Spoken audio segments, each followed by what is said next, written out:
Hello, जय हिंद। तो कैसे हैं आप सब लोग।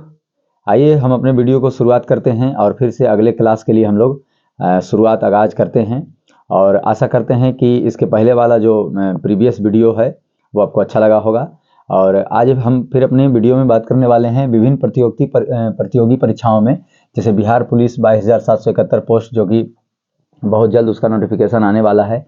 और ग्रुप डी, जिसका 21 जनवरी से आपको 22,000 पोस्ट पर वैकेंसी होगा। इसमें वैकेंसी की संख्या बढ़ भी सकती है। और बीएसएससी 10+2 लेवल, जिसका अभी ऑनलाइन डेट आगे और फिर बढ़ाया गया है। तो यदि आपने अभी तक आवेदन नहीं किया तो उसका आवेदन भी कर लें। और इसके साथ साथ हमने अब आपको क्लास देने की भी बात की है। तो आपको समय समय पर हम प्रतियोगिता परीक्षाओं में जो PYQ होते हैं, प्रीवियस ईयर क्वेश्चन होते हैं, उसको हम लेकर के आए हैं। तो अधिक से अधिक लोगों में ये वीडियो को शेयर भी करें, और चैनल पर हमारे नए हैं तो चैनल को सब्सक्राइब भी कर लें। और वीडियो अगर आपको अच्छा लगता हो तो ज़रूर लाइक करें और कमेंट करें, ताकि इसमें जो भी हम अपना जोड़ सकें। तो आइए अब वीडियो को हम लंबा नहीं करते हुए तुरंत शुरू करते हैं।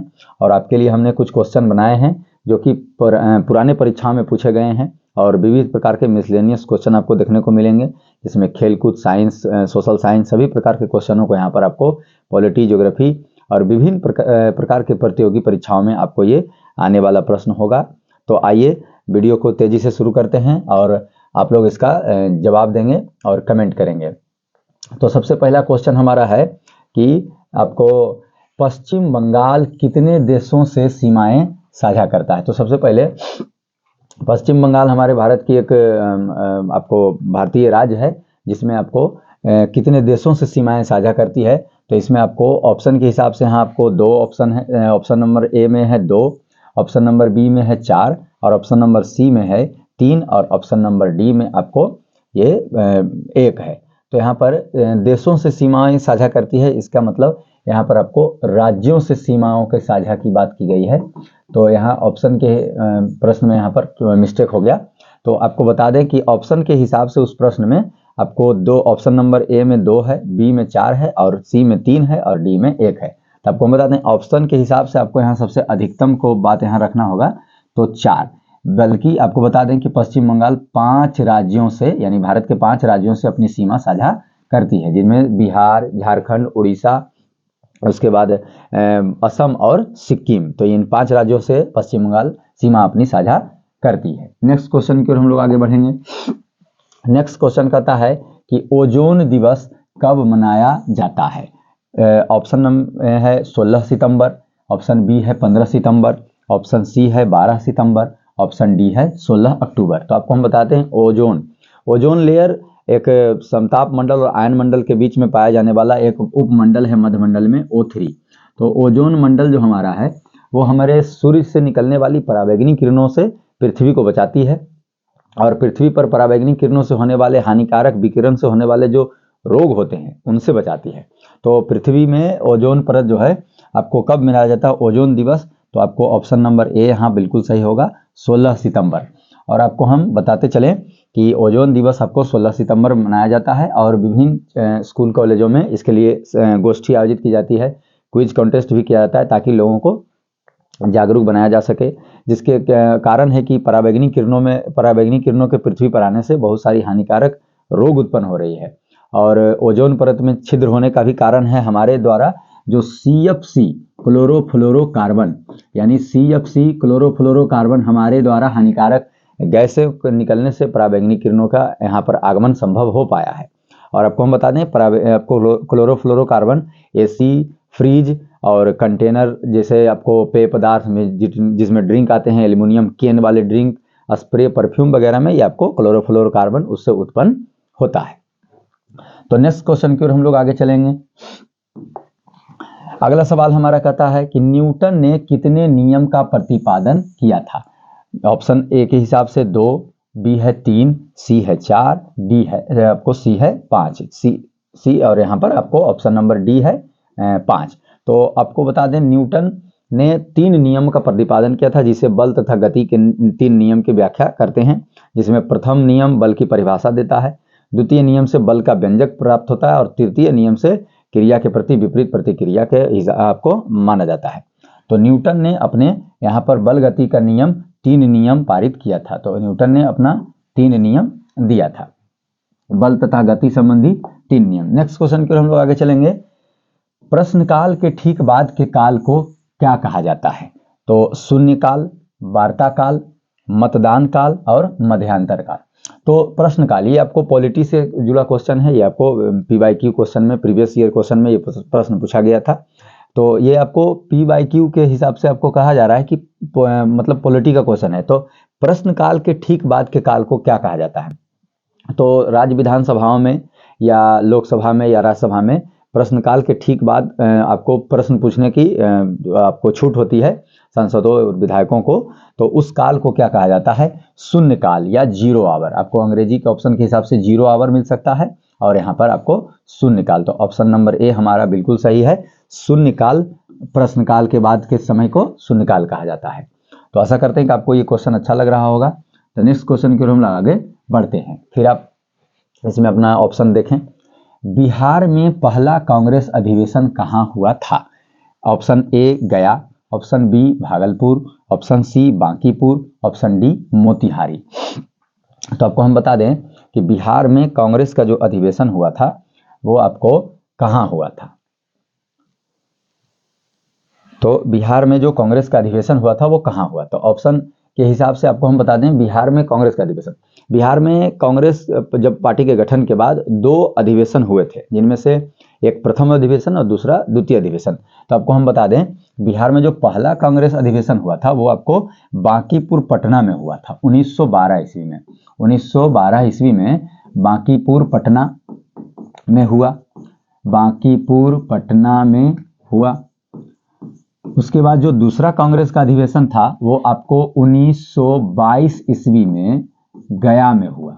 तो बिहार में अब तक 2 कांग्रेस का अधिवेशन हुआ है, एक बांकीपुर पटना में और दूसरा 1922 गया ईस्वी में, जिसमें चित्तरंजन दास आपको यहाँ पर अध्यक्ष थे कांग्रेस के। तो आपको बिहार में पहला कांग्रेस का अधिवेशन कहाँ हुआ? तो ऑप्शन सी में बिल्कुल आपको दिख रहा होगा, बांकीपुर पटना। तो ऑप्शन सी के हिसाब से हम लोग जाएंगे बांकीपुर पटना में। नेक्स्ट क्वेश्चन की ओर आगे हम लोग बढ़ते हैं। अगला सवाल हमारा कहता है, आगे चलते हैं।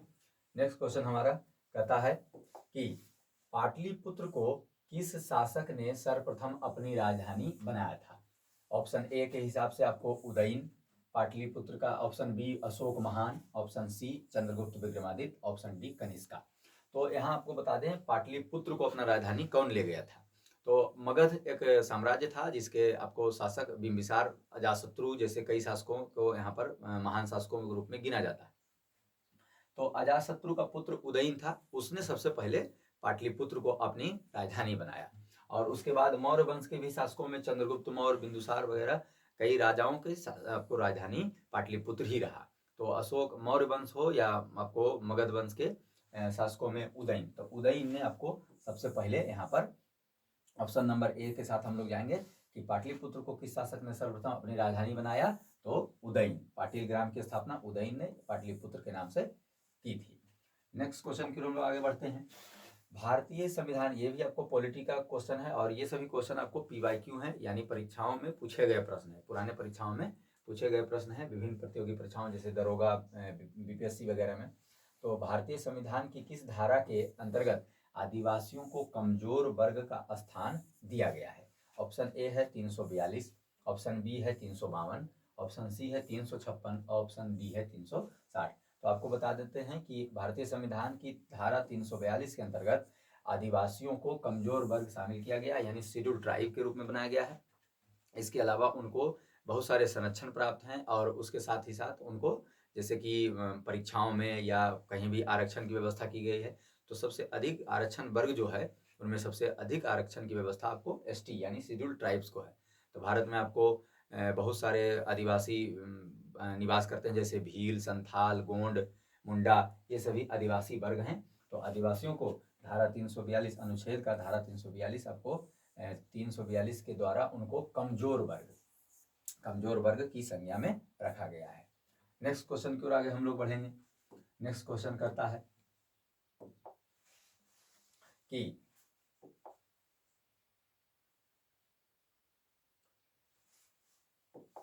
राज्य के मुख्यमंत्री किसके लिए जिम्मेदार नहीं है, यानी राज्य के मुख्यमंत्री किसके लिए जिम्मेदार नहीं है? ऑप्शन के हिसाब से आप जानते हैं कि किसी भी देश में प्रधानमंत्री को संवैधानिक मुखिया माना गया और राज्य में संवैधानिक मुखिया आपको मुख्यमंत्री को माना जाता है।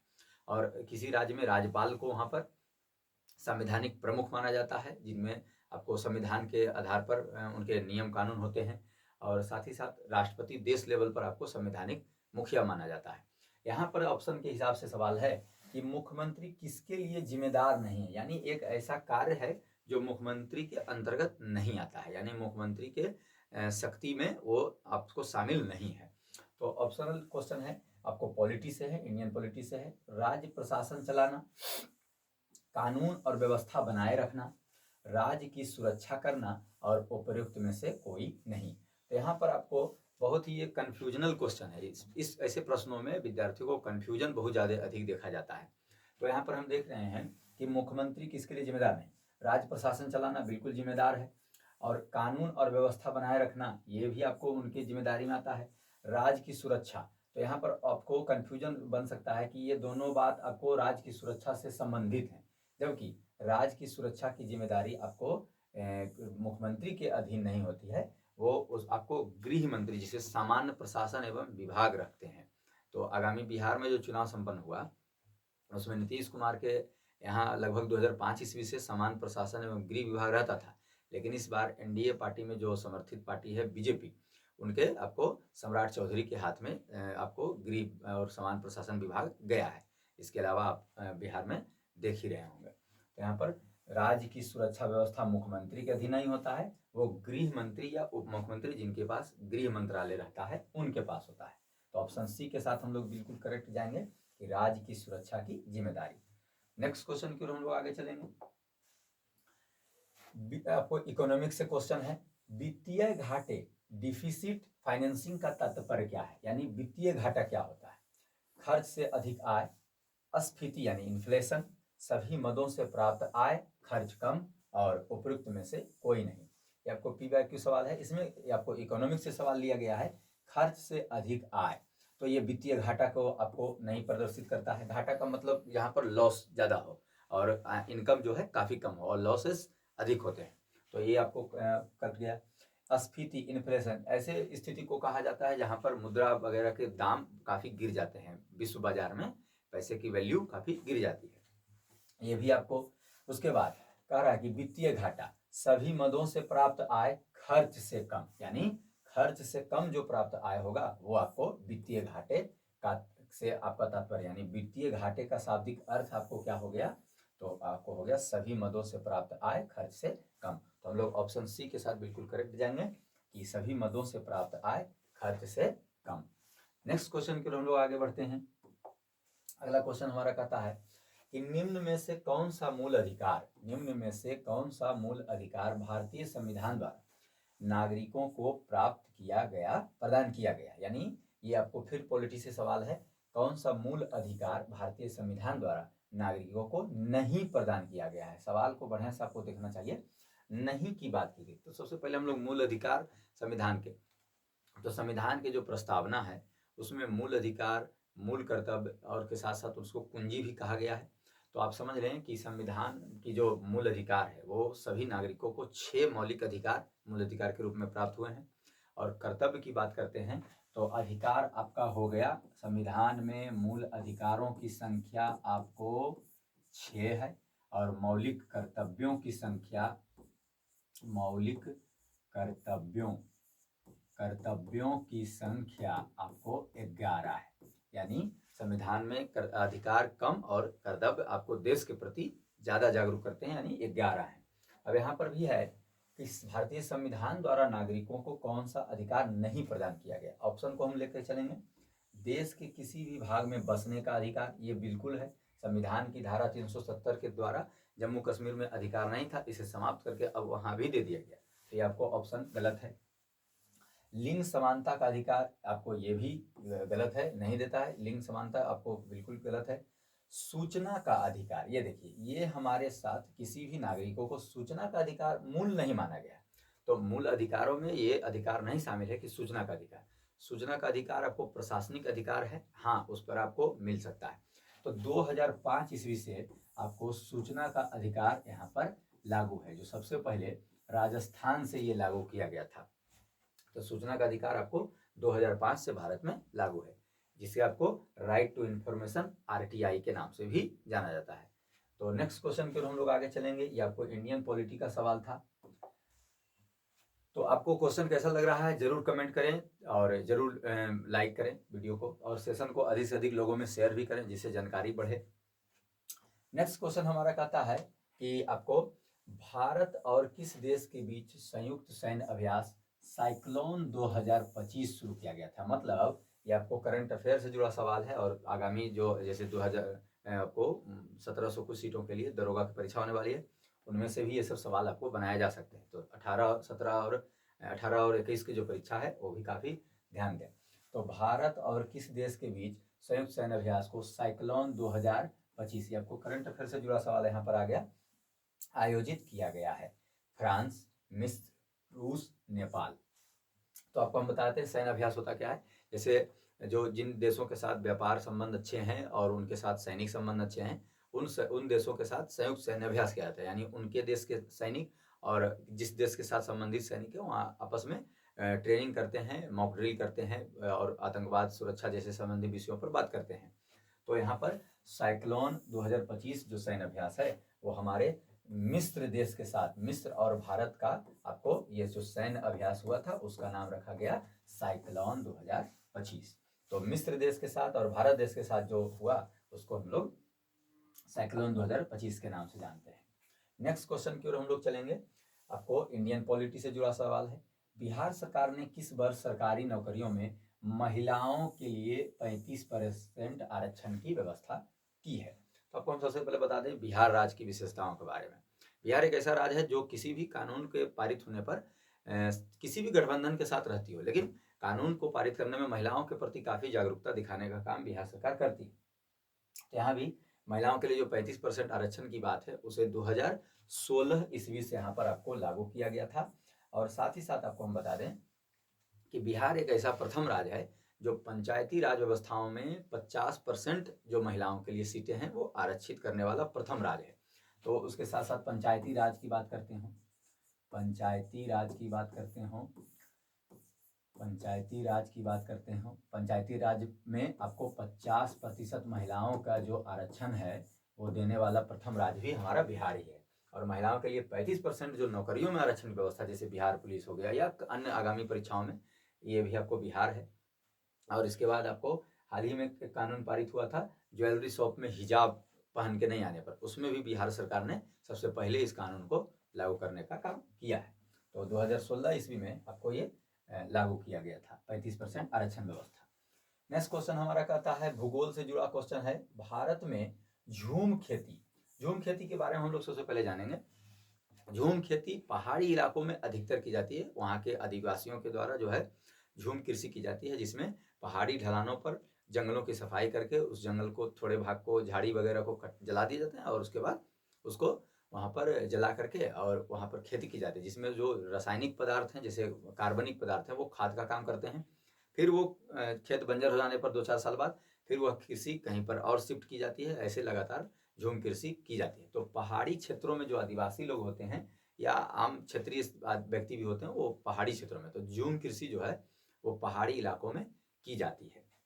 यहाँ पर सवाल है कि भारत में झूम खेती के अंतर्गत भूमि का सर्वाधिक प्रतिशत किस राज्य में, यानी कौन सा राज्य है जो सबसे अधिक जो है आपको झूम कृषि करता है। तो ऑप्शन है झारखंड, छत्तीसगढ़, मणिपुर और नागालैंड। तो आपको ऑप्शन नंबर डी के साथ करेक्ट जाना चाहिए कि इन ऑप्शनों में से नागालैंड जो है वो सबसे अधिक झूम कृषि की पैदावार के द्वारा अनाज का उत्पादन करता है। तो नागालैंड के लोग अधिक झूम कृषि की उत्पादन क्षमता के द्वारा अपना जीवन यापन चलाते हैं। नेक्स्ट क्वेश्चन की हम लोग आगे बढ़ेंगे। 13वां सवाल, 14वां सवाल हमारा क्या कहता है कि बिहार का सर्वोच्च साहित्यिक सम्मान कौन सा है। फणीश्वर नाथ रेणु सम्मान, राजेंद्र प्रसाद सम्मान, कालिदास सम्मान और सरस्वती सम्मान। तो यहाँ पर आपको बता दें साहित्यिक सम्मान यानी साहित्य के क्षेत्र में दिया जाने वाला बिहार का सबसे बड़ा अवार्ड कौन है। जबकि पॉपुलर अवार्डों के बारे में बात करते हैं तो कालिदास सम्मान कई आगामी परीक्षाओं में आपको पूछा जाता है। कालिदास सम्मान कई प्रतियोगी परीक्षाओं में बहुत अधिक पूछे जाते हैं, जो कि मध्य प्रदेश शासन के द्वारा दिया जाता है। साहित्य अकादमी पुरस्कार, ये सभी पुरस्कार भी साहित्य के क्षेत्र में दिए जाते हैं। और तो आपको हम बता देते हैं कि बिहार का सर्वोच्च साहित्यिक सम्मान आपको राजेंद्र प्रसाद सम्मान है, राजेंद्र सम्मान, यानी भारत के प्रथम राष्ट्रपति राजेंद्र प्रसाद के याद में ये आपको दिया जाने वाला साहित्य का सबसे बड़ा अवार्ड हो गया राजेंद्र सम्मान, बिहार के अंदर में। नेक्स्ट क्वेश्चन को हम लोग चलेंगे। एटीपी का उत्पादन किस कोशिकांग में होता है? तो आपको हम बता देते हैं कि एटीपी, तो ये जीव विज्ञान से, बायोलॉजी से जुड़ा सवाल है। एटीपी का उत्पादन, तो सबसे पहले जान लें कि एटीपी एडेनोसाइन ट्राइफॉस्फेट के नाम से जाना जाता है। एडेनोसाइन ट्राइफॉस्फेट, एटीपी ऊर्जा की एक इकाई है जिसमें व्यक्ति जो भी भोजन या पोषण करते हैं तो उसमें ऊर्जा जो है एटीपी के रूप में जमा होती है। तो ऊर्जा कहाँ जमा रहती है, ऐसा इसका सवाल है। तो अंतः प्रद्रवी जालिका में, हरित लवक में, लयन काय में और सूत्र कनिका में। तो ऑप्शन के हिसाब से आपको हिंदी ऑप्शन है, तो एग्जाम में आपको ये आपको इंग्लिश में वरीयता प्राप्त होता है कि आपको एग्जाम में अगर हिंदी में सवाल नहीं आ रहा तो उसका फैसला आपको इंग्लिश से होगा। तो यहाँ पर आप देख सकते हैं, यहाँ पर सूत्र कनिका लिखा है जिसे हम लोग माइटोकॉन्ड्रिया के नाम से जानते हैं। तो माइटोकॉन्ड्रिया, अब माइटोकॉन्ड्रिया यहाँ पर ऑप्शन नंबर सी के साथ बिल्कुल हम लोग करेक्ट जाएंगे। तो किस कोशिकांग में एटीपी का उत्पादन होता है? तो माइटोकॉन्ड्रिया में। अब माइटोकॉन्ड्रिया में एटीपी के द्वारा जो उत्पादन होने का कारण है कि माइटोकॉन्ड्रिया को कोशिका का powerhouse of the cell, यानी कोशिका का ऊर्जा घर कहते हैं। श्वसन का होना और भी किसी भी भोज्य पदार्थों का संश्लेषण, तो बहुत सारे कार्य माइटोकॉन्ड्रिया के द्वारा संपन्न होता है। इसीलिए माइटोकॉन्ड्रिया को आपको सूत्रकनिका यानी माइटोकॉन्ड्रिया को powerhouse of the cell यानी कोशिका का ऊर्जा गृह भी कहा जाता है। तो एटीपी का संश्लेषण कहाँ होता है? माइटोकॉन्ड्रिया में होता है। नेक्स्ट क्वेश्चन की ओर हम लोग चलेंगे। फिजिक्स से जुड़ा सवाल है आपको, भौतिकी से। व्यक्ति अपनी दाढ़ी बनाने के लिए जिस दर्पण का प्रयोग करता है वह दर्पण कौन होता है? ऑप्शन ए है समतल दर्पण, ऑप्शन बी है अवतल दर्पण, ऑप्शन सी है उत्तल दर्पण और ऑप्शन डी है उत्तल या अवतल दोनों प्रकार के दर्पण। तो आपको हम बताते हैं कि गोलीय दर्पण के जो दो भाग होते हैं वो अवतल दर्पण होते हैं और उत्तल दर्पण होते हैं। यानी ये गोलीय दर्पण के आपको दो भाग होते हैं, एक उत्तल दर्पण होता है, दूसरा अवतल दर्पण होता है। तो यहाँ पर आपको बता देते हैं कि अवतल दर्पण के आपको गाड़ी के हेडलाइट में, सोलर सेल में, सर्च लाइट में, उसके बाद साथ ही साथ आपको हजामती दर्पण अर्थात जो दाढ़ी बनाने वाला दर्पण होता है, सैलून वगैरह में आपको ये मिल जाते हैं। तो यहाँ पर आपको अवतल दर्पण का ही उपयोग यहाँ पर किया जाता है। ऑप्शन में उत्तल दर्पण है तो हमारे घरों में समतल दर्पण का उपयोग किया जाता है और उत्तल दर्पण गाड़ी के साइड मिरर यानी पश्च दर्शन में, साइड मिरर में उत्तल दर्पण का प्रयोग किया जाता है। तो इस प्रकार से अवतल और उत्तल, तो अवतल दर्पण का headlight, solar light, search light और सैलून वगैरह में आपको हजामती दर्पण मिलते हैं। उत्तल दर्पण का साइड में यानी गाड़ियों के साइड के गाड़ियों को देखने में प्रयोग किया जाता है। नेक्स्ट क्वेश्चन की ओर हम लोग आगे चलेंगे। अगला सवाल हमारा है कि ठोस में चल सकने वाली तरंगे हैं अनुप्रस्थ, अनुदैर्घ्य और AB दोनों और इनमें से कोई नहीं। तो ठोस में ये आपको भौतिकी से जुड़ा सवाल है जिसमें तरंग गति से, तरंगाग्र से है। तो ऑप्शन के हिसाब से अनुप्रस्थ, अनुदैर्घ्य और B दोनों और इनमें से कोई नहीं। तो आप जानते हैं कि अनुप्रस्थ तरंगें केवल द्रव और गैस में गमन करती हैं और अनुदैर्घ्य तरंगें ठोस, द्रव और गैस तीनों में गमन करती हैं। तो अर्थात ये आपको सॉलिड, लिक्विड और गैस तीनों में आपको ये गमन करती हैं। तो इसके मतलब आधार पर यहाँ पर सवाल है हमारा ठोस में चल सकने वाली, तो जो ऐसी अनुदैर्घ्य तरंगें जो कि ठोस, द्रव, गैस तीनों में चलती हैं, तो यहाँ पर ऑप्शन नंबर बी के साथ हम लोग जाएंगे कि अनुदैर्घ्य तरंग ऐसी तरंग होती है जो ठोस, द्रव और गैस तीनों ही क्षेत्रों में गमन करती है। नेक्स्ट क्वेश्चन की हम लोग आगे चलेंगे। एक लेंस में आवर्धन का मान सदैव 1 से कम होता है, यानी एक लेंस में आवर्धन का मान, आवर्धन जो है वो प्रतिबिंब की ऊंचाई और वस्तु की ऊंचाई के अनुपात को हम लोग आवर्धन के नाम जानते हैं। यानी कि वस्तु, जैसे किसी वस्तु पर प्रकाश की किरणें ऊर्ध्वाधर पड़ रही है या क्षैतिज पड़ रही है तो उसके आधार पर उसका प्रतिबिंब का निर्माण होता है। यहाँ पर कह रहा है कि एक लेंस में आवर्धन का मान सदैव 1 से कम होता है, तो वह लेंस कौन सा लेंस होता है? तो उत्तल लेंस है, अवतल लेंस है या दोनों है या इनमें से कोई नहीं। तो यदि एक लेंस में आवर्धन का मान सदैव 1 से कम होगा तो वह लेंस आपको अवतल लेंस कहलाता है। कौन सा लेंस? अवतल लेंस। नेक्स्ट क्वेश्चन की ओर हम लोग चलेंगे। अब इस बार का क्वेश्चन आपको बायोलॉजी का क्वेश्चन है। जाइलम उत्तक के कौन से तत्व परस्पर जल संवाहन चैनल बनाते हैं? तो आपको हम बताते हैं कि पेड़ पौधों में जो वस्तुओं में गमन की दिशा होती है, जैसे भोज्य पदार्थों का गमन, खनिज लवण, और आपको निर्माण किए गए भोजन के बाद, और जल का निर्माण, जल का संवहन किसके द्वारा? तो आप जान सकते हैं जल जाइलम और फूड फ्लोएम के नाम से ये ट्रिक है। तो यहाँ पर जाइलम उत्तक के कौन से तत्व परस्पर जल संवाहक चैनल बनाते हैं? केवल वाहिका, वाहिका और जाइलम रे से वाहिनिका, और जाइलम रे से वाहिका और वाहिनिका। तो आपको हम बताते हैं कि पौधों में पाए जाने वाले या पेड़ में पाए जाने वाले दो प्रकार के उत्तक होते हैं, जाइलम उत्तक और फ्लोएम उत्तक।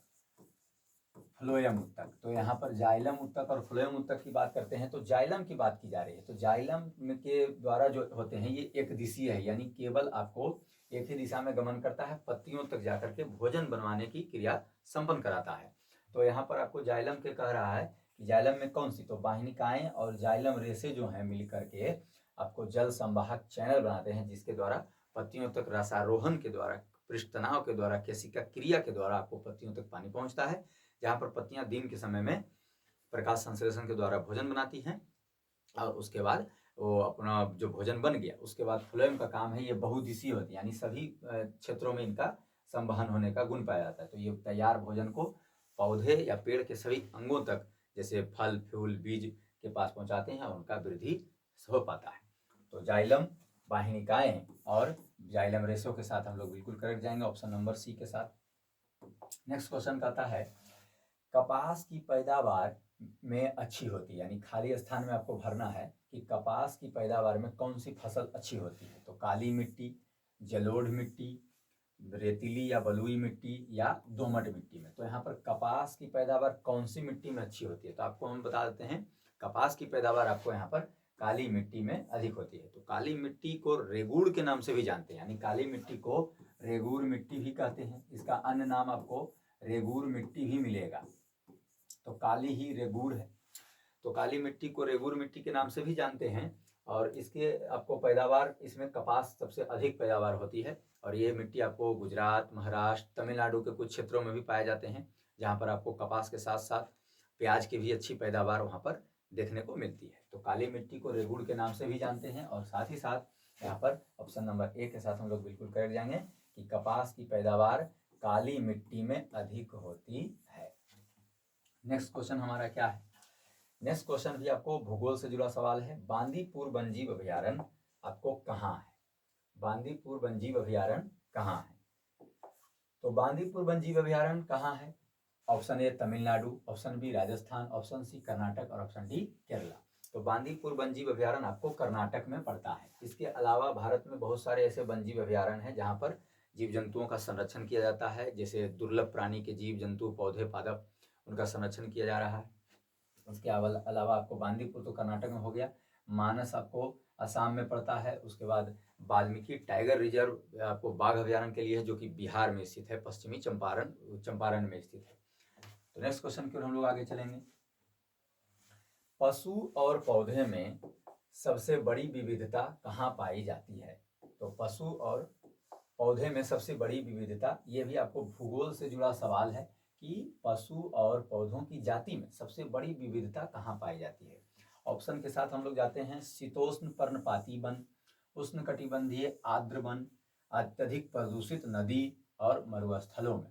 तो आपको हम बता दें कि जो विविधता का मतलब होता है मिसलेनियस, यानी बहुत प्रकार के जीव जंतु एक स्थान पर आपको देखने को मिल जाएंगे। तो ऐसा कौन सा क्षेत्र है पृथ्वी में कि जहाँ पर बहुत सारे जीव जंतु एक साथ पाए जाते हैं, और वहाँ पर दुर्लभ प्राणी जो कि पृथ्वी के बाकी हिस्सों में नहीं पाया जा सकता है, वो आपको, जैसे अमेजोन जंगल के बारे में आप लोग जानते होंगे कि 70% आपको जीव जंतुओं की आबादी वहाँ निवास करती है, और दुनिया का सबसे बड़ा रेन फॉरेस्ट या वर्षा वन भी आपको अमेजोन को कहा जाता है। यहाँ भी आपको ऑप्शन में है कि शीतोष्ण पर्णपाती वनों में, उष्ण कटिबंधीय आर्द्र वनों में। तो ऑप्शन बी के साथ हम लोग बिल्कुल जाएंगे, उष्ण कटिबंधीय आर्द्र वन। जैसे कि आपको भारत में भी कई उष्ण कटिबंधीय आर्द्र वन हैं, इसके अलावा आपको नॉर्थ ईस्ट के इलाकों में भारत में आपको उष्ण कटिबंधीय आर्द्र वन मिल जाते हैं, और अमेजोन भी एक रेन फॉरेस्ट है, आर्द्र वन के रूप में वहाँ पर पाया जाता है। तो ऑप्शन नंबर बी के साथ हम लोग बिल्कुल जाने वाले हैं। नेक्स्ट क्वेश्चन भी हमारा फिर फिजिक्स से जुड़ा क्वेश्चन है कि दिए गए परिपथ में 5 प्रतिरोध जोड़े गए हैं। यानी आपको फिजिक्स से जुड़ा सवाल है कि एक परिपथ में 5 प्रतिरोध जोड़े गए हैं, ए तथा बी के बीच तुल्य प्रतिरोध ज्ञात करें। यहाँ पर आप देख सकते हैं कि ऑप्शन ए है 14/3 ओम, 20/3 ओम और 14 ओम और 21 ओम। यहाँ पर हम देख रहे हैं कि दिए गए परिपथ में 5 प्रतिरोध जोड़े गए हैं, जो कि परिपथ आपको निम्न प्रकार दिख रहे होंगे 3 ओम, 4 ओम, 8 ओम, 6 ओम और 7 ओम। तो यहाँ पर आप देख सकते हैं कि ए तथा बी के बीच तुल्य प्रतिरोध ज्ञात करने के लिए किया गया है।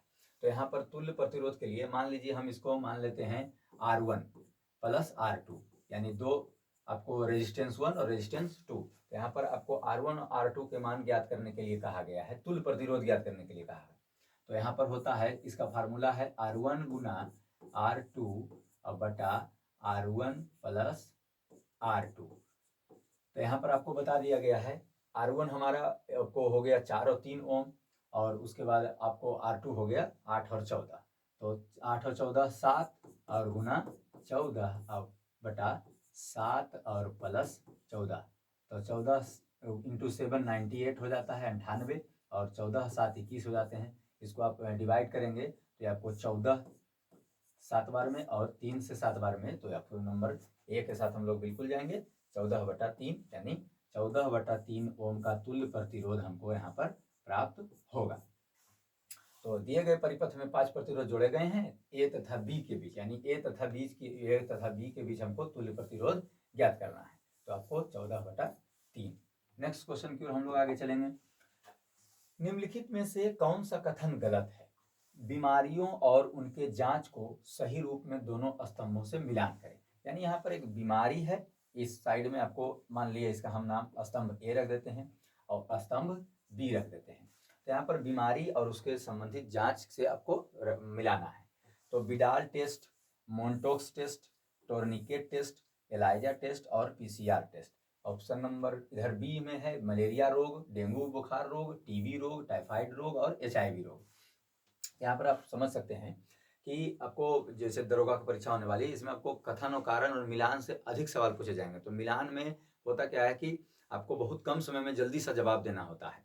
तो यहाँ पर आप देख लेंगे, सबसे पहले आपको जो कन्फर्म सवाल के जवाब आते हैं उसको सबसे पहले मिलाने की बात करें। विद्यार्थी क्या करते हैं, नंबर 1 से आगे बढ़ ही नहीं पाते हैं।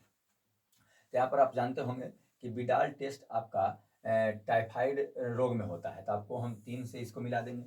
मोन्टोक test, tourniquet test, ELISA test और पीसीआर टेस्ट। एलाइजा टेस्ट आपको इसमें HIV से जुड़े सवाल आपको जांच की जाती है, और पीसीआर टेस्ट आपको मलेरिया रोग में किया जाता है। उसके बाद टोर्निकेट टेस्ट आपको डेंगू बुखार में किया जाता है, और मोन्टोक्स आपको टाइफाइड में। गलत था हमारा, टोर्निकेट टेस्ट आपको हो गया यहाँ पर डेंगू बुखार से, और मोन्टेक्स टेस्ट आपको टीबी रोग से जुड़ा होता है। तो इस प्रकार से आप सवालों के जवाब को दे सकते हैं। तो यहाँ पर नेक्स्ट क्वेश्चन की ओर हम लोग आगे चलेंगे। दूध में वसा रहित ठोस तत्व तथा डेयरी उत्पादों की लब्धि बढ़ाने के लिए कौन सा अपमिश्रक मिलाया जाता है? दूध में वसा सहित ठोस, देखिए इसमें समय समय पर जो खाद्य विभाग है उसके द्वारा छापामारी की जाती है। कुछ ही दिन पहले त्योहारों के समय में पनीर, खोए, मावा इस सब में मिलावट देखने को मिलता है। तो यहाँ पर जो डेयरी कंपनियां हैं वो एक केमिकल मिला देती है, जिससे उसमें जो ठोस के तत्व हैं वो अलग हो जाते हैं। तो यहाँ पर आपको ऑप्शन ए में है पोटेशियम बाइकार्बोनेट, माल्टोडेक्सट्रीन, मेलामाइन और हाइड्रोजन परऑक्साइड। तो ये जीव विज्ञान से जुड़ा, स्वास्थ्य एवं रोग से जुड़ा सवाल है, ये आपको PYQ क्वेश्चन है। तो दूध में वसा रहित ठोस तत्व तथा डेयरी उत्पादों की लब्धि बढ़ाने के लिए मेलामाइन मिलाया जाता है, जो जिससे काफ़ी नुकसान होते हैं। इसे जो खाद्य विभाग के जो डॉक्टर होते हैं वो काफ़ी इसको नुकसानदायक बताते हैं। तो मेलामाइन के कारण जो डेयरी उत्पाद है वो काफ़ी यहाँ पर जो ठोस को अलग कर दिया जाता है। नेक्स्ट क्वेश्चन की ओर हम लोग आगे चलेंगे। निम्नलिखित में से किसे आमतौर पर विटामिन B3, ये आपको लगातार जीव विज्ञान से जुड़े सवाल हैं। तो निम्नलिखित में से किसे आमतौर पर विटामिन B3 की गंभीर कमी के कारण होने वाली 4DS बीमारी के रूप में जाना जाता है? गले का घेघा, बेरी बेरी, हाइड्रोकैल्सीमिया और पेलाग्रा। तो यहाँ पर आपको बता दें, गले का घेघा आयोडीन की कमी से होता है। आपको और यहाँ पर बेरी बेरी जो है B12 के कमी से देखने को मिलता है। हाइपोकैल्सीमिया एक प्रकार का कैंसर का कारक है, ये आपको कैंसर वायरस से होते हैं। उसके बाद आपको पेलाग्रा B3 की कमी से आपको पेलाग्रा रोग होता है। तो B3 की कमी से पेलाग्रा एक गंभीर बीमारी है, इसका इलाज नहीं कराने पर व्यक्ति की मृत्यु हो जाती है। साथ ही साथ बॉडी में नियासिन मायोसिन की कमी के कारण ये उत्पन्न होता है, जिससे रोगी को थोड़ा सा मानसिक विक्षिप्ति भी देखने को मिलती है और इलाज नहीं होने के कारण व्यक्ति की मृत्यु तक इसमें देखने को मिलती है। तो नेक्स्ट क्वेश्चन की ओर हम लोग आगे चलेंगे। हमारा अगला सवाल है आपको रसायन से जुड़ा हुआ, बायोलॉजी से ही जुड़ा सवाल है। 6.0 से 7.6 के बीच पीएच वाले अम्ल की उपस्थिति में कौन सी संवेदनशील डाई पीली हो जाती है? एल्जारिन LOR, मिथाइल ऑरेंज, ब्रोमिथाइल ब्लू और थाइमोफ्लेक्थिलीन। तो यहाँ पर कह रहा है कि 6.0 से 7.6 के पीएच मान वाले, यानी कि आप जानते हैं पीएच स्केल में कि 7 हमारा उदासीन माना जाता है, जिसे जल और मिट्टी की आपको बताई गई है मात्रा। इसके अलावा 7 से कम को हम लोग अम्ल मानते हैं, 7 से कम के मान को अम्ल माना जाता है। और उसके बाद 7 से अधिक के मान को क्षार या भस्म के नाम से जाना जाता है। भस्म वे पदार्थ होते हैं जो जल में नहीं घुलते हैं, और भस्म के ही एक भाग है जो जल में घुलनशील होता है, उन्हें हम लोग क्षार कहते हैं। और तो क्षार स्वाद में आपको कड़वा होता है, अम्ल स्वाद में खट्टा माना जाता है। तो ये आपको कहा जा रहा है कि 6.6 से 7.6 के बीच पीएच वाले अम्ल की उपस्थिति में कौन सी संवेदनशील डाई पीली हो जाएगी? यानी एल्जारिन LOR, methyl orange. Methyl orange के कारण वो डाई हमारा क्या हो जाएगा? पीले रंग का हो जाएगा। नेक्स्ट क्वेश्चन की ओर हम लोग आगे चलेंगे। कांच को नीला रंग निम्नलिखित में से कौन सा प्रदान करता है? ये आपको भौतिकी से जुड़ा सवाल है और परावर्तन, अपवर्तन, वर्ण विक्षेपण से जुड़े सवाल है। तो ऑप्शन है ए में कोबाल्ट ऑक्साइड, ऑप्शन बी है कॉपर ऑक्साइड, ऑप्शन सी है आयरन ऑक्साइड, ऑप्शन डी है निकेल ऑक्साइड। तो ऐसा एक इसमें 4 ऑप्शन में आपको खोजना है जिसमें कांच को नीला रंग निम्नलिखित में से कौन सा प्रदान करता है। तो आप जान सकते हैं कि वातावरण में कांच को हम लोग खनिज के पदार्थ के रूप में बनाते हैं। उसके अलावा उसमें जो विभिन्न प्रकार के रंग देखने को कांच मिलते हैं, उसमें रंग किया जाता है। तो रासायनिक पदार्थों के द्वारा उसमें किरण के माध्यम से उसको रंगाई का काम किया जाता है। ऐसे आपको बताते हैं कार्बनिक पदार्थ हीरा को भी सफेद चट्टान ठोस के रूप में प्राप्त किया था, उसमें रंगीन करने के लिए विभिन्न प्रकार के बेरियम जैसे आपको अक्रिय गैसों के रंग के कारण वो चमकदार प्रतीत होता है और अलग अलग रंगों के पाए जाते हैं। यहाँ भी हमारा सवाल है कि कांच को रंगने के लिए, यानी यदि आप कांच के रंगीन कांच को देखते हैं तो नीला रंग किसके कारण होता है? तो कोबाल्ट ऑक्साइड के साथ कांच में नीला रंग प्रदान किया जाता है। तो आप देखते होंगे घरों में खिड़की वगैरह में जो कांच लगाए जाते हैं वो नीले रंग के हैं, तो कोबाल्ट ऑक्साइड के कारण उसको, CO के कारण उसको रंगाई किया जाता है। नेक्स्ट क्वेश्चन की ओर हम लोग आगे चलेंगे कि आपको जीव विज्ञान से जुड़ा सवाल है। किसकी उपस्थिति के कारण गाय का दूध का रंग आपको पीला होता है? तो गाय के दूध का रंग आपको पीला यहाँ पर किसके उपस्थिति के कारण होता है?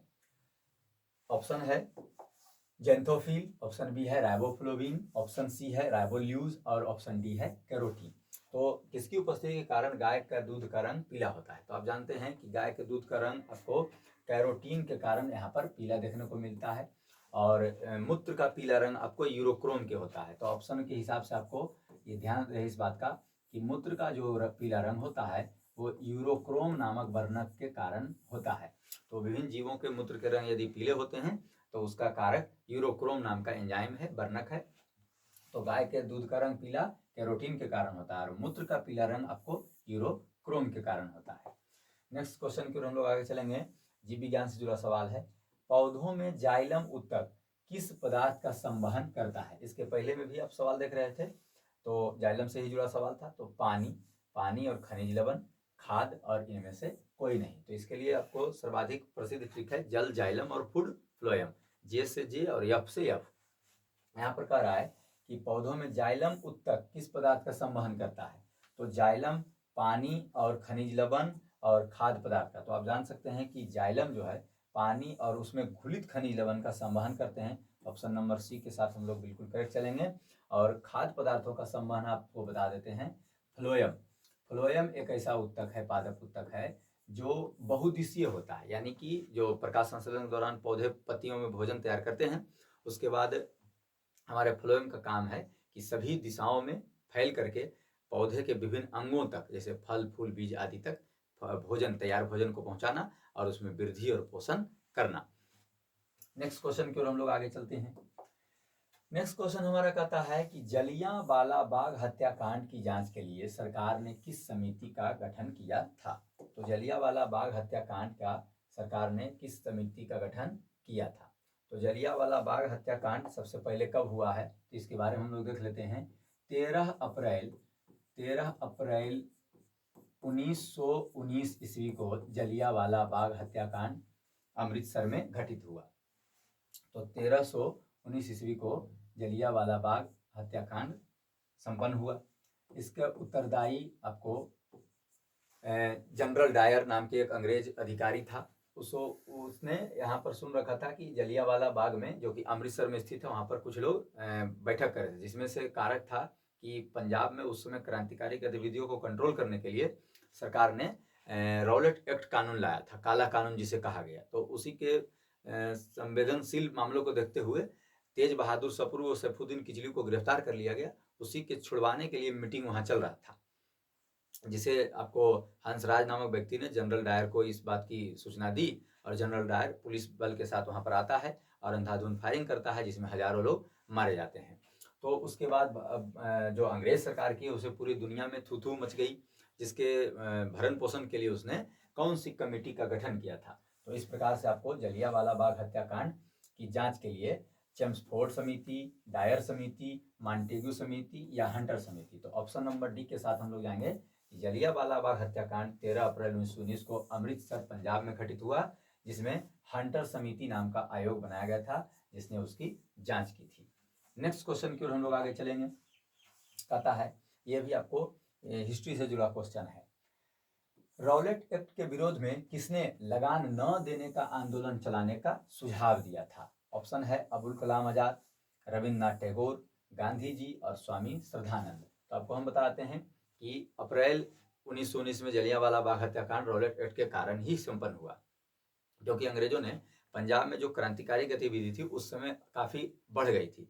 तो पंजाब में क्रांतिकारी गतिविधियों को रोकने के लिए अंग्रेजों ने रॉलेट एक्ट नामक एक कानून लगाया, काला कानून लगाया। तो उस कानून के द्वारा अंग्रेजों ने इसको रोकने का प्रयास किया। तो उस समय एक नेता थे स्वामी श्रद्धानंद, उन्होंने कहा कि हम लोग अंग्रेजों को लगान नहीं देंगे, क्योंकि इसके अलावा उनको बहुत सारे परेशानियों का सामना करना पड़ सकता है, अंग्रेजों को आर्थिक रूप से काफी नुकसान पहुंचाएंगे, इसीलिए हम स्वामी श्रद्धानंद ने लगान न देने का, यानी टैक्स, किसानों को जो मालगुजारी या लगान न देने का यह प्रण लिया था। तो स्वामी श्रद्धानंद। नेक्स्ट क्वेश्चन की ओर हम लोग आगे चलेंगे। नेक्स्ट क्वेश्चन फिर इतिहास से हमारा जुड़ा सवाल है। किसने खिलाफत आंदोलन को हिंदुओं और मुसलमानों की एकता को ऐसे अवसर के रूप में देखा जो 100 वर्षों में भी पुनः प्रस्तुत नहीं होगा? अली बंधु, अबुल कलाम आजाद, महात्मा गांधी और ऑप्शन डी है खान अब्दुल गफ्फार खां या सीमांत गांधी।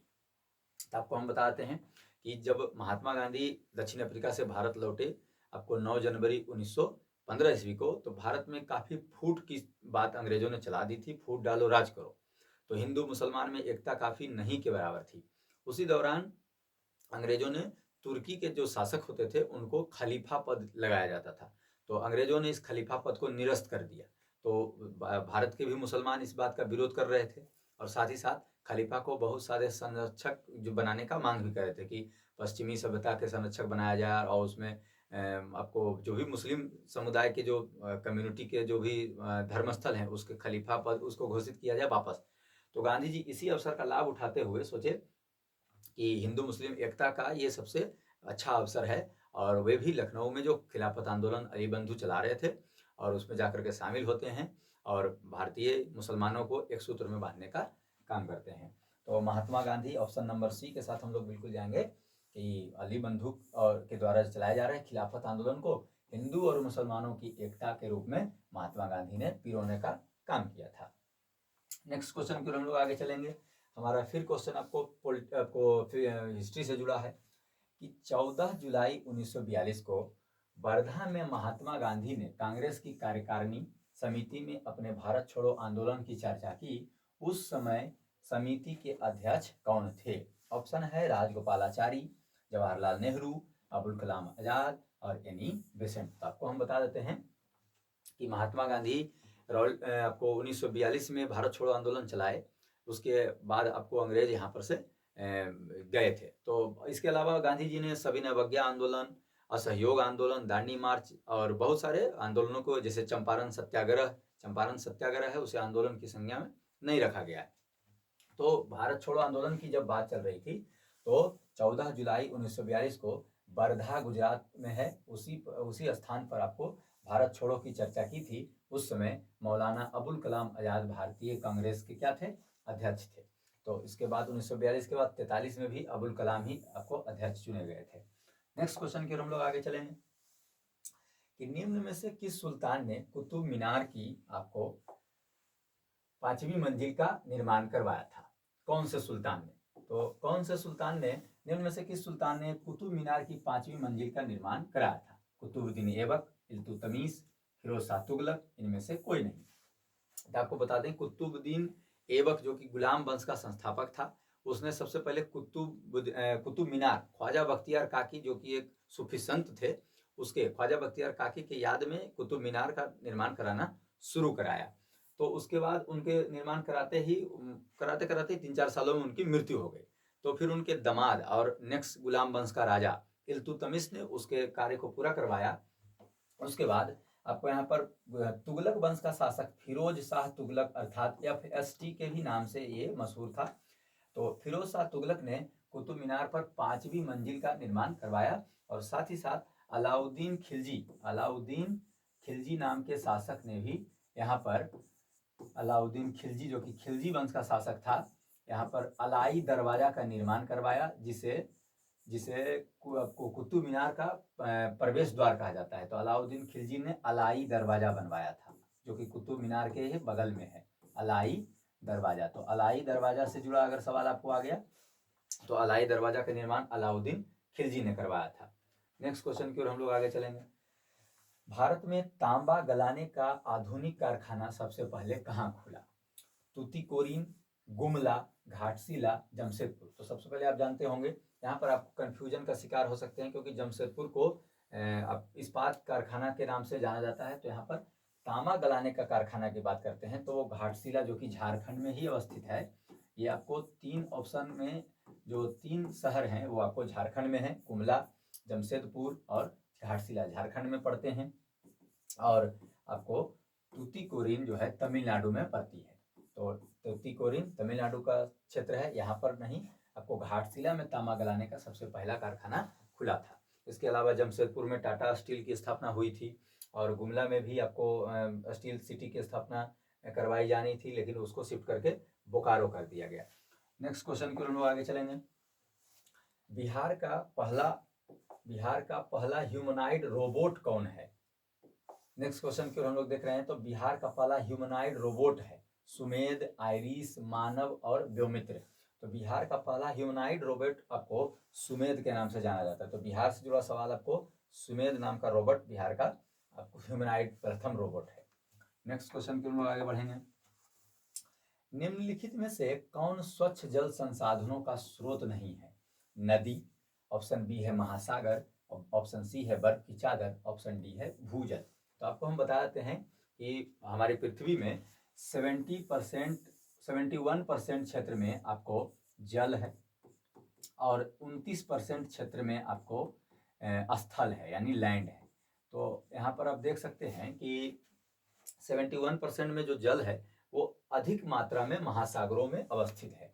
तो ऑप्शन बी के साथ हम लोग बिल्कुल कर जाएंगे कि महासागरों में स्वच्छ जल नहीं, आपको खारा जल की मात्रा पाई जाती है, जिसमें उसमें सोडियम और मैग्नीशियम के लवण पाए जाते हैं, जिससे उसे पीने योग्य नहीं जल माना जाता है। और सबसे अधिक जल की मात्रा भी महासागरों में है।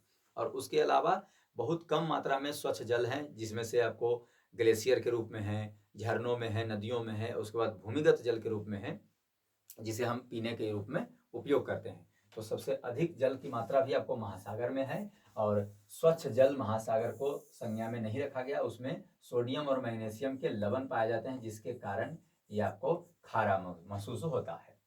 नेक्स्ट क्वेश्चन की ओर आगे हम लोग चलेंगे।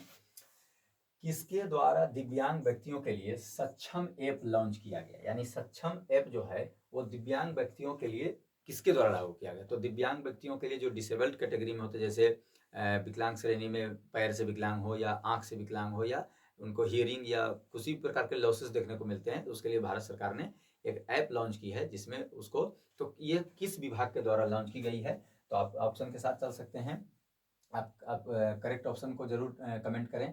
चुनाव आयोग, गृह मंत्रालय, इनमें से कोई नहीं, और स्वास्थ्य मंत्रालय। चूंकि ये आपको क्वेश्चन के बारे में हम बताते हैं कि ये क्वेश्चन आपको विद्यार्थियों को बहुत ज़्यादा कन्फ्यूजन दिया ही होगा। इसके पीछे रीजन क्या है? क्योंकि इसका आंसर ऐसा है कि कोई इसमें मतलब बिलीव ज़्यादातर लोग नहीं करेंगे।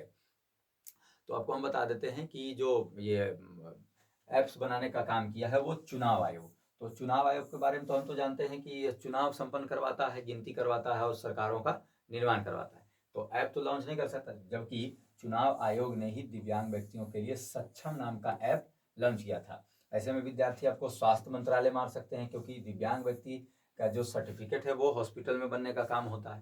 तो यहाँ पर चुनाव आयोग के द्वारा, बिल्कुल करेक्ट आप याद रखेंगे कि सक्षम ऐप चुनाव आयोग के द्वारा बनाया गया था, निर्वाचन आयोग के द्वारा बनाया गया था। नेक्स्ट क्वेश्चन हमारा आपको हिस्ट्री से जुड़ा क्वेश्चन है, पॉलिटी से जुड़ा क्वेश्चन है। चीन ने तिब्बत पर पूर्ण रूप से कब्जा कब कर लिया था? 1959 ईस्वी में, 1960 ईस्वी में, 1961 ईस्वी में या 1962 ईस्वी में? तो जैसा कि आप जानते हैं, चीन और भारत के बीच की लड़ाई 1962 ईस्वी में संपन्न हुई, जो कि 1969 तक यानी लगातार 7 सालों तक युद्ध चलता रहा। और उस समय चीन के पास काफ़ी अत्याधुनिक हथियार थे और भारतीय सैनिकों ने अपने पुराने हथियारों के साथ लड़ाई की और अंततः चीन ने अरुणाचल प्रदेश के बहुत सारे क्षेत्रों पर कब्जा भी कर लिया था। तो आपको हम बताते हैं कि ये इस युद्ध का कारण क्या था। तो इस युद्ध के एनसीईआरटी इतिहासों में आपको देखने को मिल सकता है, वहाँ से हम लोग इसको डिटेल के रूप में शामिल करते हैं। हुआ क्या था कि चीन जो है तिब्बत पर हमला अचानक करते रहता था, उसको अपने में मिलाने के लिए। वहाँ के एक धर्मगुरु दलाई लामा हैं, वो भाग करके भारत की शरण में आए। जैसे अभी बांग्लादेश की जो प्रधानमंत्री थी शेख हसीना, वो भी संरक्षण के लिए भारत ही आई थी और अभी वर्तमान समय तक भारत में ही उनका रहना सहना हो रहा है, जबकि बांग्लादेश सरकार लगातार उनको मांगने का काम कर रही है। तो उसी प्रकार से दलाई लामा भी उत्तराखंड आए थे और उत्तराखंड के द्वारा भारत में प्रवेश किए और उनका दिल्ली में रहना हुआ। इसी के चीड़ के कारण चाइना ने भारत पर हमला किया और 1962 से 1969 तक ये युद्ध को चलाया गया। तो चीन ने तिब्बत पर कब पूर्ण रूप से कब्जा कर लिया था? तो 1959 ईस्वी में, जिसका विरोध कर रहे थे दलाई लामा। वो एक बौद्ध धर्म गुरु हैं, लामा हैं, जिसके कारण वो भाग करके वहाँ आए। तो 1962 से आपको 1969 तक यानी लगातार 7 सालों तक हमारे यहाँ भारत और चाइना के बीच में युद्ध चला।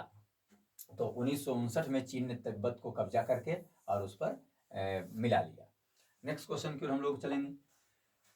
नेक्स्ट क्वेश्चन हमारा कहता है कि ये आपको पॉलिटी से जुड़ा सवाल है। राज्य के नीति निदेशक तत्वों को आयरलैंड के संविधान ने किस देश से ग्रहण किया था? ऑस्ट्रेलिया से, स्पेन से, कनाडा से या भारत से? तो हम जैसा कि जानते हैं कि जो राज्य का नीति निदेशक सिद्धांत है वो आपको आयरलैंड से लाया गया था। तो आयरलैंड से लाया गया तो आयरलैंड में कहाँ से आया? यानी एक प्रकार का मॉडरेट क्वेश्चन इसको बोल सकते हैं। ये पीवाईक्यू क्वेश्चन में विभिन्न परीक्षाओं में पूछा गया था। तो ये क्वेश्चन जो है मॉडरेट माना जाता है। जैसे सभी लोगों को आपको याद है कि राज्य के नीति निदेशक तत्व को आयरलैंड के संविधान से भारत में शामिल किया गया।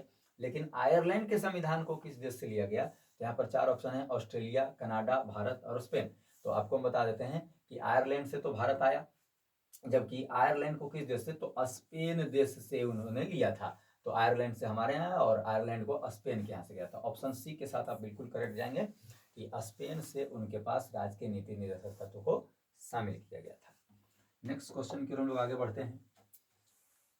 निम्न में से किसने प्रधानमंत्री को राज्य की नौका का कप्तान कहा है? Munro, sir William Burner Harcourt, Jennings, Ramsay Muir? तो यहाँ पर निम्न में से किसने प्रधानमंत्री को राज्य की नौका का कप्तान कहा है?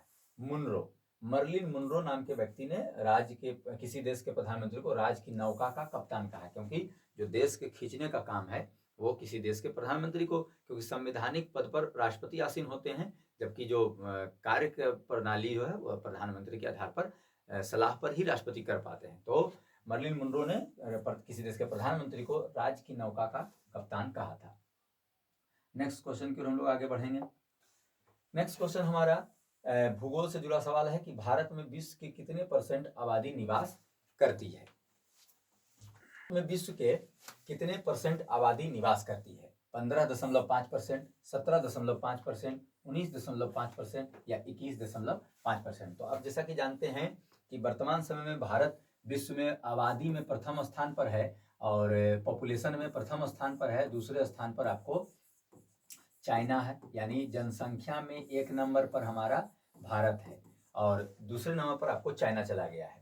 तो उसके अलावा भारत जो जमीन के मामले में है 7वां स्थान है। जमीन के मामले में आपको भारत का 7वां स्थान है, यानी भौगोलिक दृष्टि से भारत का क्षेत्रफल की दृष्टि से भारत का आपको 7वां स्थान है। यहाँ पर सवाल है कि कितने % आबादी निवास करती है, यानी 100 में से कितने लोग आपको भारत में रहते हैं। तो 17.5% लोग भारत में निवास करते हैं। इसी के आधार पर भारत विश्व का 1 नंबर आबादी वाला देश आपको माना जाता है। तो नेक्स्ट क्वेश्चन की ओर हम लोग आगे चलेंगे। मेजनी का संबंध किस संगठन से? ये हिस्ट्री से जुड़ा सवाल है, ये आपको एनसीईआरटी से जुड़ा सवाल है। इस प्रकार के क्वेश्चन आपको परीक्षाओं में देखने को मिल जाएंगे। तो मेजनी का संबंध किस संगठन से था? कार्बोनारी, डायट, लाल सेना और फिलिप हिटारिया। तो मेजनी के बारे में आप जानते हैं कि मेजनी जो है वो इटली का आपको संरक्षक था। तो उसने कार्बोनारी नाम के संगठन का इस्तेमाल निर्माण किया और कार्बोनारी का काम था कि वहां पर जो इटली का एकीकरण किया जा रहा था उसके विषय में बात करना। तो कार्बोनारी संगठन का संबंध किससे था? तो मेजनी से। नेक्स्ट क्वेश्चन की ओर आगे हम लोग चलेंगे। गैरीबाल्डी पेशे से क्या थे? किसान, सिपाही, नाविक या जमींदार? तो गैरीबाल्डी के बारे में भी बात करते हैं। तो इटली के एकीकरण में सबसे प्रमुख योगदान आपको गैरीबाल्डी का था।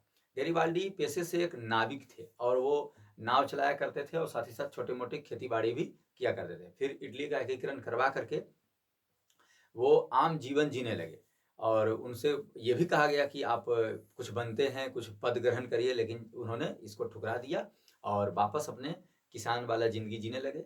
उन्हीं के ऊपर में लाला लाजपत राय जो हमारे भारत के क्रांतिकारी नेता थे, उन्होंने उनके ऊपर एक निबंध भी लिखा था, एक पुस्तक भी लिखा था।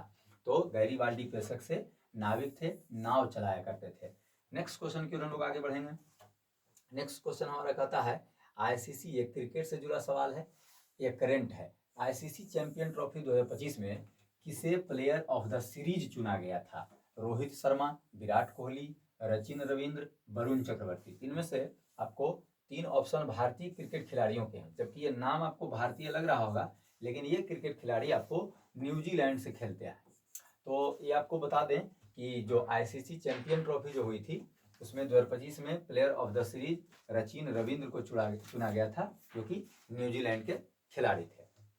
उसके अलावा रोहित शर्मा, विराट कोहली, वरुण चक्रवर्ती, ये आपको, तो सचिन रविंद्र जो है न्यूजीलैंड के खिलाड़ी हैं जिन्हें प्लेयर ऑफ द सीरीज चुना गया था। नेक्स्ट क्वेश्चन फिर आपको क्रिकेट से ही जुड़ा है और रिपीट क्वेश्चन हो गया है। तो आईसीसी चैंपियन ट्रॉफी 2025 में किसे प्लेयर ऑफ द सीरीज चुना गया था? तो सचिन रविंद्र, जो कि न्यूजीलैंड का क्रिकेट खिलाड़ी है। और इनकी बात करते हैं तो ये भारतीय मूल के क्रिकेट खिलाड़ी, यानी इनका जो पुराना रिश्ता है वो आपको सचिन रविंद्र का भारतीय से है। तो भारत से इनके पूर्वज जो है न्यूजीलैंड गए और वहां का ये क्रिकेट खिलाड़ी आपको प्लेयर ऑफ द सीरीज 2025 में चुना गया था। नेक्स्ट क्वेश्चन की ओर हम लोग चलेंगे। यहाँ पर आपको हिस्ट्री से जुड़ा AYQ है कि निम्न में से किसने गांधीवादी योजना का विचार प्रस्तुत किया था? तो गांधीवादी योजना एन रॉय, एम विश्वेश्वरैया, श्रीमन नारायण अग्रवाल और जयप्रकाश नारायण। तो ये गांधीवादी योजना का विचार आपको श्रीमन नारायण अग्रवाल नाम के व्यक्ति ने विचार प्रस्तुत किया था, जिसके द्वारा विभिन्न योजनाओं में गांधीवादी योजना को लागू किया गया और गांधीवादी विचारधारा को बढ़ाने का काम किया गया। जैसे खादी के उद्योग की स्थापना करना, खादी के द्वारा व्यक्तियों को अच्छे कम समय में आपको सामान उपलब्ध कराना आदि था। तो नेक्स्ट क्वेश्चन की ओर आगे हम लोग चलेंगे। अंतर्राष्ट्रीय मुद्रा कोष, ये आपको इकोनॉमिक्स से जुड़ा सवाल है। अंतर्राष्ट्रीय मुद्रा कोष की स्थापना किस समझौते के अंतर्गत हुई? ब्रेटन वुड्स सम्मेलन या समझौता, ब्रेटन स्टोन समझौता, एस वुड समझौता, यूथांट समझौता। तो यहाँ पर आप देख सकते हैं कि जो ऑप्शन है वो किस प्रकार से बनाए गए हैं। तो अंतर्राष्ट्रीय मुद्रा कोष अर्थात IMF, इंटरनेशनल मॉनेटरी फंड की जो स्थापना है वो किस समझौते के अंतर्गत हुई? तो सबसे पहले बताते हैं कि IMF की स्थापना 1944 ईस्वी में की गई थी। इसके पीछे भी कारण आपको हम बताते हैं। हुआ क्या कि 1939 से 1945 तक जो द्वितीय विश्व युद्ध चला, उसमें बहुत सारे देशों में काफ़ी ज़्यादा नुकसान का सामना करना पड़ा था। तो इसको लेकर के विकसित देशों ने यह फैसला लिया कि बहुत सारे देशों को उत्थान करने के लिए कुछ फंडिंग किया जाए, उसमें कुछ जमा पूंजी लगाई जाए, जिससे जो नुकसान जिन देशों का हुआ है, क्योंकि प्रथम विश्व युद्ध में भी काफ़ी नुकसान हुआ, उसका भरपाई होते होते तुरंत ही 1939 में उसको युद्ध को शुरू कर दिया गया, 20 साल के अंदर ही। तो इसीलिए 1944 में इंटरनेशनल मॉनेटरी फंड की स्थापना हुई। इसके पीछे आपको था ब्रेटन वुड्स सम्मेलन। तो ऑप्शन नंबर ए के साथ हम लोग बिल्कुल करेक्ट जाएंगे, ब्रेटन वुड्स सम्मेलन। नेक्स्ट क्वेश्चन की ओर हम लोग आगे बढ़ते हैं। ये आपको भारत में स्वतंत्रता के पश्चात प्रथम मंत्रिमंडल का कानून मंत्री कौन था? ये आपको इंडियन पॉलिटी से जुड़ा सवाल है। तो आप KM मुंशी, बलदेव सिंह, SP मुखर्जी और BR अम्बेडकर। तो चूंकि संविधान निर्माणकर्ता भी आपको BR अम्बेडकर थे, तो प्रथम कानून मंत्री उन्हें ही, अंतरिम सरकार हो या जो भी हो, BR अम्बेडकर को आपको कानून मंत्री यहाँ पर बनाया गया था। तो भारत में स्वतंत्रता के बाद जो अंतरिम मंत्रिमंडल बना, उसमें BR अम्बेडकर को लॉ या कानून मंत्री बनाया गया था। नेक्स्ट क्वेश्चन की ओर हम लोग आगे चलेंगे। ये आपको पॉलिटी से जुड़ा सवाल है। लोकसभा में राज्यवार सीटों का आवंटन सन 1971 की जनगणना पर आधारित है। यह निर्धारण किस वर्ष तक रहेगा? ऑप्शन है 2031, 2021, 2026, ऑप्शन डी है 2011। तो आपको हम बता देते हैं कि परिसीमन आयोग आया था 1971 में। उस आयोग में इस बात की पुष्टि की गई थी कि 2026 में इस आयोग की समय सीमा समाप्त होती है। उसके बाद जनगणना आधारित, जैसे बिहार में 40 लोकसभा सीटें हैं, यूपी में 80 लोकसभा सीटें हैं, या किसी अन्य राज्य में भी लोकसभा सीटों और विधानसभा सीटों का परिसीमन गठित किया जाएगा। उसमें जनसंख्या के आधार पर लोकसभा सीटों को बढ़ाया जा सकता है, राज्यसभा सीटों को बढ़ाया जा सकता है, विधानसभा के सीटों को बढ़ाया जा सकता है। उसके बाद जो छोटे गांव जहां पर जनसंख्या की आबादी आपको वर्तमान समय में बढ़ चुकी है, ऐसे गांवों को जो पंचायत के रूप में निर्माण किया जाए, या जो नगर परिषद, नगर निगम या नगर पंचायत है, उसको भी बढ़ाने का काम किया जाएगा। तो 2026 में परिसीमन आयोग की बात की गई है, जो कि 1971 से लगातार चल रहा है। 2026 में ये समाप्त हो जाएगा।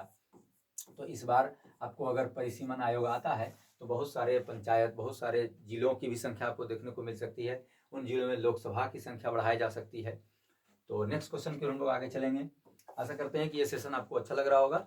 तो सेशन अगर अच्छा लगे तो आप कमेंट जरूर कर दें, लाइक जरूर करें, और चैनल पर नए हैं तो चैनल को सब्सक्राइब भी जरूर कर लें। हमारा नेक्स्ट क्वेश्चन आपको बायोलॉजी से जुड़ा सवाल है कि निम्नलिखित में से कौन सा रक्त अस्कंदन अर्थात ब्लड क्लॉटिंग के लिए अनिवार्य है? यानी कोई ऐसा एक रासायनिक पदार्थ है, ये तत्व है, जो कि ब्लड क्लॉटिंग का मतलब होता है खून का जमना। हम जानते हैं कि विटामिन के की कमी से हीमोफीलिया नामक रोग होता है, और उस हीमोफीलिया को कैंसर के रूप में मनाया जाता है। अब तक कैंसर को 29 प्रकार में बांटा जा चुका है, तो हीमोफीलिया भी एक प्रकार का कैंसर है। तो उसमें कौन सा तत्व की कमी हो जाता है बॉडी में, जिससे खून कटने या छिलने पर लगातार बहता ही रहता है? तो हमारे पास अब तक 4 ऑप्शन हैं। सोडियम Na+ है, कैल्शियम प्लस है, और क्लोरीन है, और फेरस यानी आयरन। तो हम जानते हैं कि रक्त यानी खून में आयरन की मात्रा पाई जाती है। तो विद्यार्थी यहाँ कन्फ्यूजन में आयरन यानी रक्त में लोहा की मात्रा को भी रंग सकते हैं, मार सकते हैं। लेकिन यहाँ पर आपको बता दें, कैल्शियम की मात्रा यदि आपको भरपूर रहती है खून में, तो वो कटने के बाद तुरंत जम जाती है, और इसके अलावा नहीं तो आपको हेमोफीलिया नामक रोग का शिकार माना जा सकता है। तो नेक्स्ट क्वेश्चन की ओर आगे हम लोग बढ़ेंगे। नेक्स्ट क्वेश्चन कहता है, नरेगा को मनरेगा नाम कब दिया गया? 2 अक्टूबर 2007, 2 फरवरी 2008, 2 अक्टूबर 2009 और 2 अक्टूबर 2010। तो सबसे पहले हम आपको बता दें कि जो नरेगा बनाई गई थी, उसका नाम था आपको नरेगा। उसमें 2009 ईस्वी में 2 अक्टूबर 2009 को मनरेगा यानी महात्मा गांधी के नाम से इसको जोड़ दिया गया, Mahatma Gandhi national rural employment guarantee act. लेकिन वर्तमान समय में 2026 में इसका नाम बदल के BV जी राम जी, ये आपको करंट अफेयर में आपको आ सकता है एग्जाम में, तो इसको आप नोट कर लें। BV जी राम जी के नाम से इसको कर दिया गया है। यानी विकसित भारत आपको ग्रामीण रोजगार गारंटी एक्ट के द्वारा इसका नाम कर दिया है। तो विकसित भारत, पहले इसका नाम महात्मा गांधी के नाम पर था, उसको बदल करके विकसित भारत ग्रामीण रोजगार एक्ट के द्वारा आजीविका मिशन के द्वारा इसका नाम रख दिया गया है, विकसित भारत ग्रामीण रोजगार आजीविका मिशन। तो BVG राम जी, तो इसका नया नाम 2026 में BVG राम जी कर दिया गया है। तो नरेगा को मनरेगा, मनरेगा से फिर BVG राम जी, विकसित भारत ग्रामीण रोजगार आजीविका मिशन जी। नेक्स्ट क्वेश्चन की ओर हम लोग आगे चलेंगे। जीवन का आधारभूत पदार्थ, फंडामेंटल सब्सटेंस माना जाता है कोशिका द्रव, माइटोकॉन्ड्रिया, जीव द्रव और सेंट्रोसोम। तो यहाँ पर हम देख सकते हैं कि आधारभूत संरचना कोशिका को कहा जाता है, यानी किसी जीव की संरचनात्मक एवं क्रियात्मक इकाई आपको कोशिका यानी सेल है। इसके रॉबर्ट हुक ने सबसे पहले पादप कोशिका की खोज की थी। तो उसके अलावा सेल में कौन ऐसा पदार्थ है जिसे जीव द्रव के नाम से जाना जाता है, जो कि आधारभूत पदार्थ माना जाता है। तो यहाँ पर ऑप्शन नंबर डी के साथ हम लोग बिल्कुल करेक्ट जाएंगे, जीव द्रव्य। नेक्स्ट क्वेश्चन की ओर हम लोग आगे बढ़ते हैं कि प्रकाश संश्लेषण यानी फोटोसिंथेसिस की दर सबसे अधिक कहाँ होती है। रंग की बात की गई है ऑप्शन में, बैगनी रंग में, नीले रंग में, पीले रंग में और लाल रंग में। तो आप यहाँ देख सकते हैं कि प्रकाश संश्लेषण की दर सबसे अधिक, तो यहाँ पर लाल रंग के साथ हम लोग बिल्कुल करेक्ट जाएंगे। लाल रंग में आपको सबसे अधिक प्रकाश संश्लेषण की दर देखने को मिलती है। नेक्स्ट क्वेश्चन हमारा क्या रहने वाला है, नेक्स्ट क्वेश्चन की ओर आगे हम लोग। तो इस प्रकार से आपके लिए हमने जरूरी क्वेश्चन बनाए थे जो कि PYQ है, उसमें मल्टीपल चॉइस के आधार पर हमको बनाए। तो ये सेशन कैसा आपको लगा जरूर लिखें, और जरूर अगर अच्छा लगा तो लाइक जरूर कर दें और कमेंट करें। बहुत सारे लोग कमेंट भी नहीं कर पाते हैं। और ये हमारे सेशन को अन्य अपने साथी विद्यार्थियों या दोस्तों में शेयर कर दें, क्योंकि हम आपको लगातार इस प्रकार के जो सेशन होंगे उसको लेकर के उपस्थित होंगे, और इसके लिए कोई चार्ज भी आपसे नहीं लिया जा रहा है। तो आप अधिक से अधिक लोगों में शेयर करें, और तब तक के लिए जय हिंद।